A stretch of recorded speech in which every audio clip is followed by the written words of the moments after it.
Hello everyone, तो कैसे हैं आप लोग? बढ़िया एकदम। Welcome back to our channel. स्वागत है आपका इसके सेशन में, जहाँ पे हम स्टार्ट करने जा रहे हैं अपना डे 32। और डे 32 के दिन हम एंड करेंगे अपने कोऑर्डिनेट ज्योमेट्री को।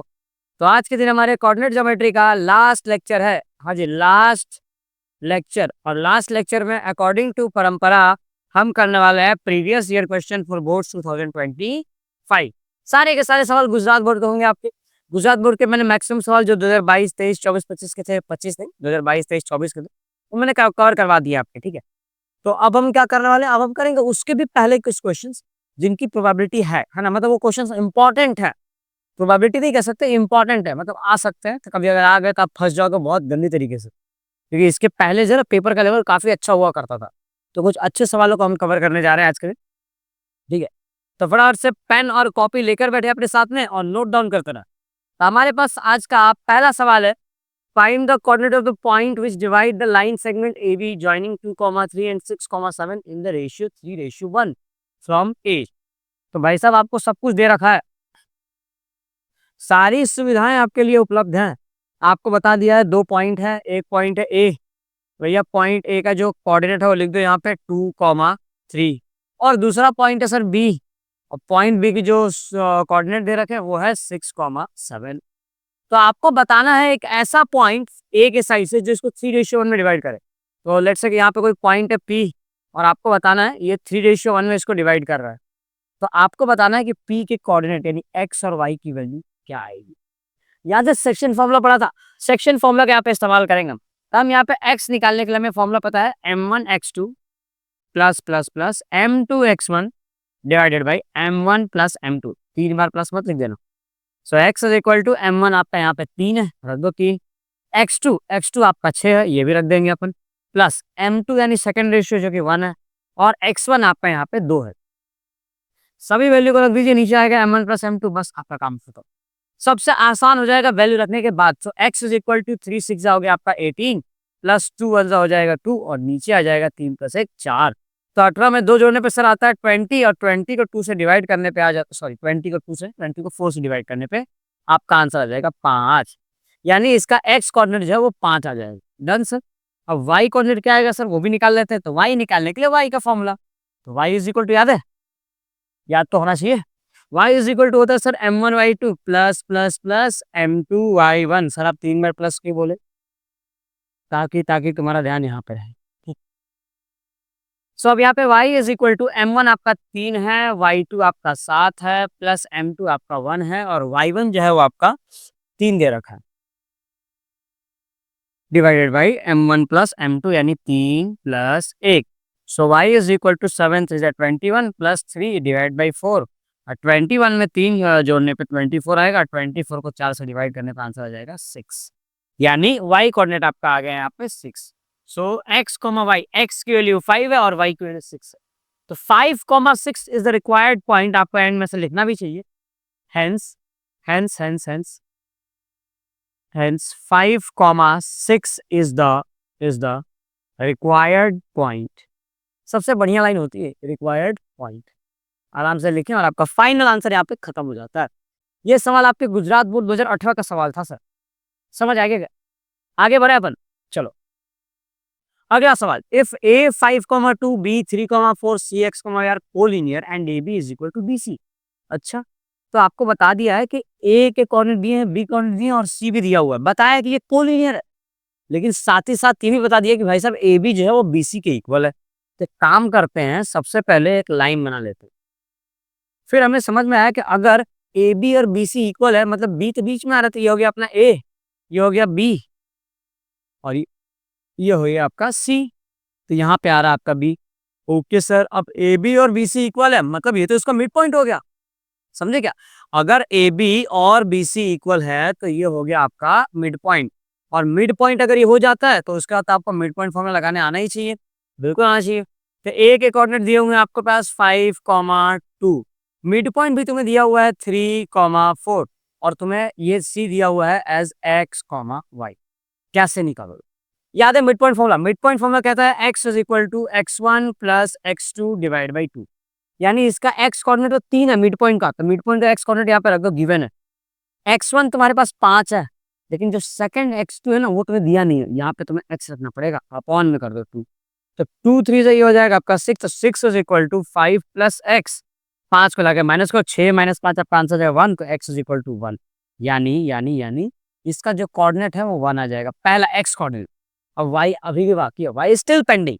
तो y कैसे निकालेंगे, बिल्कुल सेम प्रोसेस करेंगे sir. y is equal to होता है y1 प्लस y2 अपॉन में 2। सो y कोऑर्डिनेट भी मुझे 4 दिया था, यहाँ रख देंगे अपन 4 इज इक्वल टू y1 कितना है 2 प्लस y2 कितना है y अपॉन में 2, क्रॉस मल्टीप्लाई करो 2 4 से आपका आ जाएगा 8, 8 is equal to 2 plus y। अब 2 को लाके यहाँ माइनस कर दो, 8 माइनस 2 हो जाएगा 6, तो 6 इज इक्वल टू y, यानी y की वैल्यू। मतलब ये जो रिक्वायर्ड पॉइंट है वो हो जाएगा आपका 1,6। आप एंड में फिर मेंशन कर सकते हैं, hence the required point is 1,6। ठीक, डन सर। कुछ गलत तो नहीं बोला मैंने, बिल्कुल गलत नहीं बोला। आ जाओ नेक्स्ट क्वेश्चन करते हैं। तो अगला सवाल है हमारे पास A2,4 3,5 C4,3 है। तो what is the triangle ABC and the coordinate of centroid of the triangle is. अब सेंट्रोइड का होता है, अब देखो मैं तुम्हें बताऊं सेंट्रोइड क्या होता है, इसको इधर लेके आना पड़ेगा हमें। तो ये हो गया ट्रायंगल। अब जब भी आप किसी ट्रायंगल के अंदर ऐसे आप कोई लाइन बनाओ उसके अपोजिट बेस पे, और ये इसका मीडियन हो, मीडियन मतलब इक्वल इक्वल पार्ट में डिवाइड करे, तो ऐसे लाइंस का जो पॉइंट ऑफ इंटरसेक्शन होगा, जैसे मैंने मीडियन, तो यहाँ पे ही बन जाएगा सर। ठीक है, नो डाउट। ठीक है, यहाँ पे बना लो। और सर मीडियन बनने के लिए तो इस वाले लाइन पे भी, इस वाले बेस पे भी बन सकता है, बिल्कुल बन सकता है। तो मतलब आप यहाँ पे नोटिस कर पाओगे कि मैंने यहाँ पे ट्राइंगल ए था, बी था, सी कह दिया। लेट्स से कि ये जो हमारे मीडियंस हैं इनके जो हमने इसको डी कह दिया, इससे हमने कह दिया ई, और इससे कह दिया हमने एफ। तो जो सेंटर में आ रहा है ना, इसे हम जी से डिनोट करते हैं। ऐसा नहीं कि ई एफ के बाद जी आ रहा है, इसे जिसमें इसे हमेशा जी से ही डिनोट करते हैं। और इस पॉइंट को कहा जाता है सेंट्रोइड, पॉइंट ऑफ इंटरसेक्शन। तो आपको अगर ए के कॉर्डिनेट दिए हुए हैं 2,4, बी के कॉर्डिनेट दिए हुए हैं आपको 3,5, और आपको सी के कॉर्डिनेट दिए हुए हैं 4,3, तो आपको बताना है कि सेंट्रोइड के कोऑर्डिनेट x, y की वैल्यू क्या है। क्या मेरी बात समझ में आ गई? तो ध्यान से देखना, सेंट्रोइड के कोऑर्डिनेट्स निकालने का फॉर्मूला होता है ना।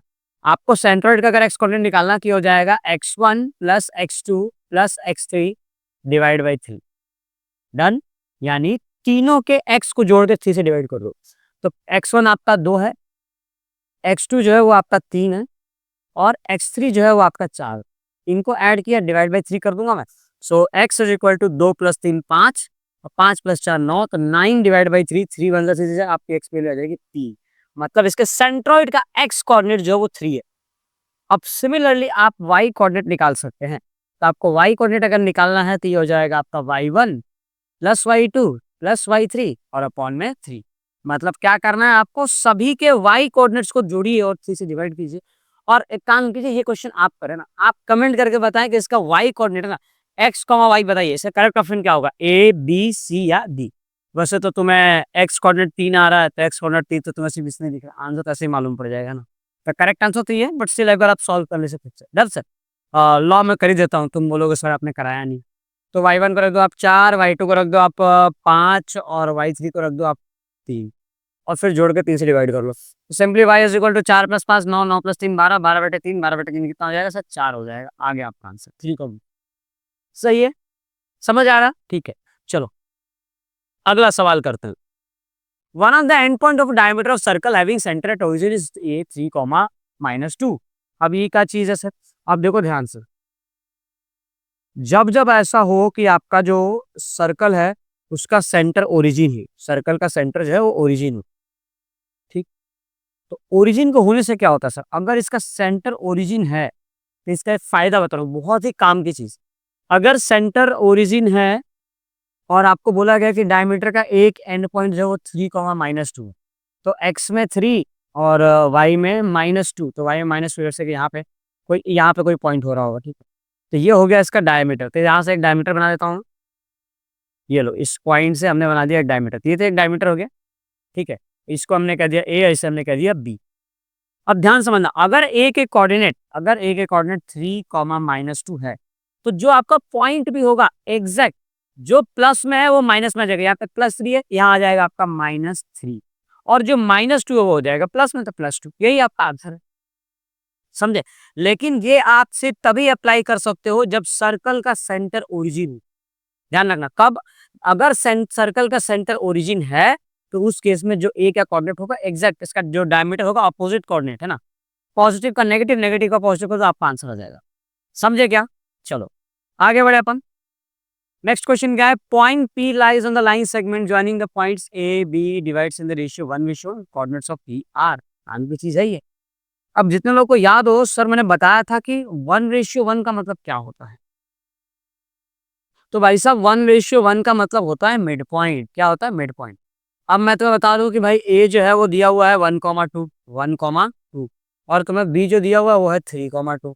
तो बताओ कोई ऐसा पॉइंट बताओ है ना, एक पॉइंट पी जो इसको 1:1 में डिवाइड कर रहा है, मतलब इक्वल इक्वल पार्ट में डिवाइड कर रहा है भाई, और इक्वल इक्वल पार्ट में डिवाइड करते हो उसे एक्स मान लेते हैं। ये हो गया आपका मिड पॉइंट। अब मिड पॉइंट निकालना आसान है, तो मैं एक्स इज इक्वल टू कर दूंगा यहाँ पे x1 प्लस x2 और divide by 2। So x is equal to x1 आपका यहाँ पे 1 है और x2 जो है आपका वो 3 है, 1 + 3/2। सो x इज इक्वल टू 4/2 और 4/2 तो आपका 2 आ जाएगा, x की वैल्यू 2 आ दो, मतलब इसका x कोऑर्डिनेट 2 आएगा। और रही बात y कोऑर्डिनेट की, तो y कोऑर्डिनेट कैसे निकालेंगे, y is equal to y1 plus y2 divide by 2। So y is equal to y1 कितना है, y1 आपका 2 दिख रहा है और y2 जो है आपका वो भी 2 दिख रहा है, तो 2 + 2 डिवाइड बाई 2 कर दो, तो यानी y इज इक्वल टू आ गया 4, 4/2 और 4/2 तो अगेन आपका आंसर जो है 2 आ जाएगा। सो इसका जो मिड पॉइंट है वो 2,2 हो जाएगा। रिक्वायर्ड पॉइंट एक ऐसा पॉइंट पी जो इनको 1:1 में डिवाइड कर सके, वो पॉइंट आपका 2, इस तरीके से कोऑर्डिनेट ज्योमेट्री क्वेश्चन करना बड़े आसान सवाल होते हैं कोऑर्डिनेट ज्योमेट्री के। अब जो सेक्शन फॉर्मूला बेस्ड एक सवाल आया था आपके 2018 में, याद है मैंने आपको सेक्शन फॉर्मूला का लिखवाया था, सेक्शन फॉर्मूला लिखवाया था, लिखवाया ही था मैंने। अब उसमें अगर ध्यान से में हो तो मैंने बताया था कि अगर कोई पॉइंट ए है और दूसरा कोई पॉइंट बी है, ए के कोऑर्डिनेट अगर x1, y1 है और बी के कोऑर्डिनेट यदि x2, y2 है, तो इसमें कोई पॉइंट पी की बात करूं मैं, उसका कोऑर्डिनेट अगर x, y है और ये रेशियो में डिवाइड कर रहा है, कौन से रेशियो में, m1 रेशियो m2 में, तो x, y निकालने का फॉर्मूला बताया था, याद है क्या बताया था? मैंने बताया था कि x निकालने के लिए हो जाएगा आपका m1x2 प्लस m2x1 अपॉन में m1 प्लस m2। अच्छा, और y निकालने के लिए मैं बताया था m1y2 प्लस m2y1 अपॉन में m1 प्लस m2। अब यहाँ पे m1 m2 रेशियो था, लेकिन यहाँ पे क्या बोला गया कि रेशियो जो है x1, अच्छा x1 y1 में कोई दिक्कत नहीं है, ये इसको 1 कर देना, x1 है ये और ये y1 है ना, ठीक है। यहाँ पे रेशियो जो है वो लैम्बडा रेशियो 1 दे रखा है, मतलब m1 m2 नहीं है, तो जहां जहां पे m1 है वहां पे आपको लैम्बडा रख देना और जहां जहां पे m2 वहां पे आपको 1 कर देना है, यानी x इज इक्वल टू आपका हो जाएगा लैम्बडा x1 प्लस ये हो जाएगा 1, और 1 को हम लिखते नहीं है तो 1 को लिखेंगे ही नहीं, क्योंकि 1 इंटू कुछ फर्क तो पड़ेगा नहीं, तो लैम्बडा x2 है ना, m1 x2 होता है, तो lambda x2 plus x1 upon में ये आ जाएगा आपका लैम्बडा प्लस 1। और सिमिलरली अगर आप y निकालोगे तो ये हो जाएगा lambda y2 plus y1 divided by lambda plus 1। तो ये होगा आपका करेक्ट ऑप्शन। सब में लैम्बडा प्लस 1 है, तो ये आपका ये तो रिजेक्ट हो गया, ऐसे रिजेक्ट हो गया है ना, और ये भी रिजेक्ट हो जाएगा, मतलब बच्चे ये दो ऑप्शन। अब इनमें से देख लो आप, लैम्बडा x1 पहले x2 आता तो ये वाला ऑप्शन जो है मेरे को करेक्ट लगा, लैम्बडा x2 प्लस x1 दिख रहा है और lambda y2 plus y1। Done sir. तो इस टाइप के सवाल आपके गुजरात बोर्ड में आ चुके हैं, 2018 का सवाल है ये। और 2018 आई गेस का श्योर हूँ मैं, 2018 में ये पेपर मैंने ही दिया था, मेरे एग्जाम में ये सवाल आया था, मतलब 2018 में मैं 10th में था, तो ये जो क्वेश्चन तुम्हें करा ना ये मेरे पेपर का है, जो मतलब मैंने फेस किया था, ठीक है, ये सारे क्वेश्चन 2018 के हैं। चलो एक और सवाल करते हैं, one of the end point of a diameter of circle having centre 3। अच्छा ये तो हम कर चुके हैं, ये तो हम पहले भी कर चुके हैं, पहले पहले पहले आई गेस सी हमने कर लिया था, हम दोबारा कर रहे हैं दोबारा, हाँ ये पहले कर लिया था हमने 3, -2 2018 में, और ये सवाल दोबारा एक बार आ गया 2018 में। हाँ तो टिक कर लेना, इसमें कुछ अलग दे रखा है क्या, one of the end point of a diameter of circle having centre towards 3, the other and point of diameter is, हाँ तो +3, -2 है तो -3, +2 हो जाएगा, तो -3, +2 ये 2018 का सवाल है, फिर से एक बार आया था, ठीक है, फिर से एक बार नहीं मतलब मैंने रिपीट कर दिया, ठीक है, तो आप एक बार देख लेना इसको, सवाल कैसे करना वो आपको आना चाहिए। Done sir.